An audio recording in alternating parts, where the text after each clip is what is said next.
오늘은 취준생 편으로요. 금융기관을 지원하는 취준생들이 어떤 경쟁을 이겨내야 되는지 이런 거에 대해서 설명을 하도록 하겠습니다.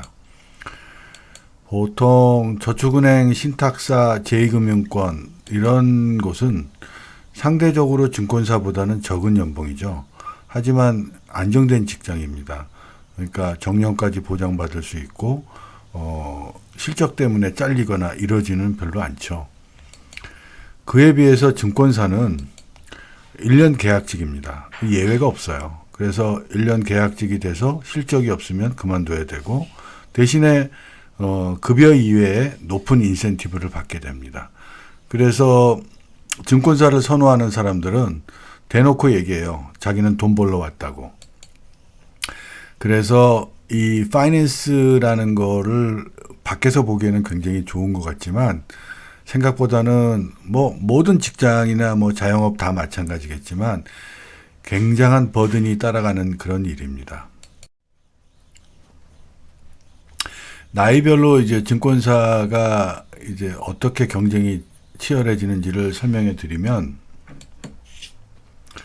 우선 30에서 40까지 그 사이에 한 100명이 모여 있습니다. 그런데 41살에서 45이 될 때 팀장 또는 부장이 되죠. 그때는 그 100명 중에서 20명만 살아남습니다. 그리고 46에서 50이 될 때까지는 다시 그 20명 중에서 5명 정도만 살아남습니다. 그리고 51에서 60, 그러니까 46에서 50이라는 건 이제 본부장 또는 상무, 임원이 된다는 거고 51에서 60 사이는 이제 전무나 부사장 이렇게 승진을 하는 거죠. 이때는 한 명만 살아남습니다. 그러니까 지금 여러분들 30대, 40대에서 치열한 경쟁을 거쳐서 실적과 능력에 따라서 부장이 된다라는 거는 그중에 20명만 가능하고 다시 그중에서 임원이 된다는 거는 5명만 가능하고 그리고 나서 살아남는 거는 1명만 가능하죠.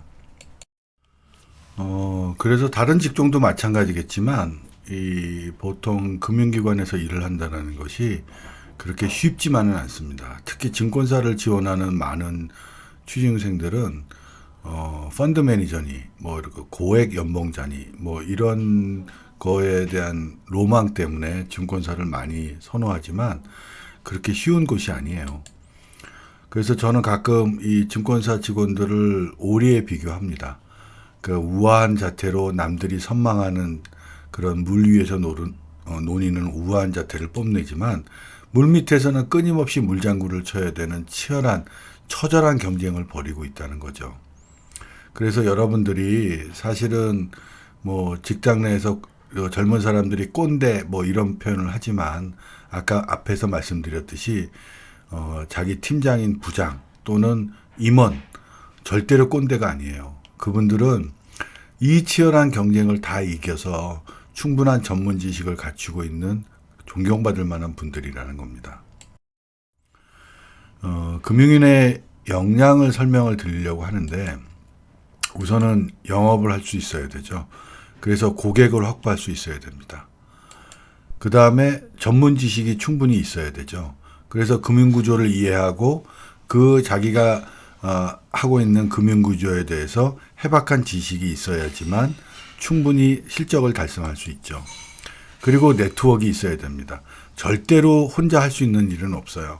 예를 들면 자기가 어떤 PF를 한다고 했을 때 선순위, 중순위, 후순위를 주변의 금융기관들이 해주지 않으면 아무리 자기가 PF를 하고 싶어도 할 수가 없는 거죠. 그래서 그런 주변과의 커뮤니케이션, 네트워크가 굉장히 중요합니다. 그리고 무엇보다도 중요한 거는 자기의 실적보다도 리스크 관리가 우선돼야 됩니다. 그러니까 위험한 것을 수수료나 실적을 위해서 무책임하게 해야 한다고 승인을 낸다면 회사에 큰 데미지를 주게 돼요. 그래서 실적보다도 리스크 관리가 우선해야 된다는 게 금융인의 올바른 자세입니다. 제가 여러분들 취준생 편에 나만의 브랜드를 만들어라, 성취와 성공은 다른 것이다, 연결망을 만들어라 이런 얘기를 했죠. 이 금융인들도 마찬가지입니다. 첫 번째는 전문 지식, 라이선스 이런 거를 해서 성취를 이뤄야 돼요.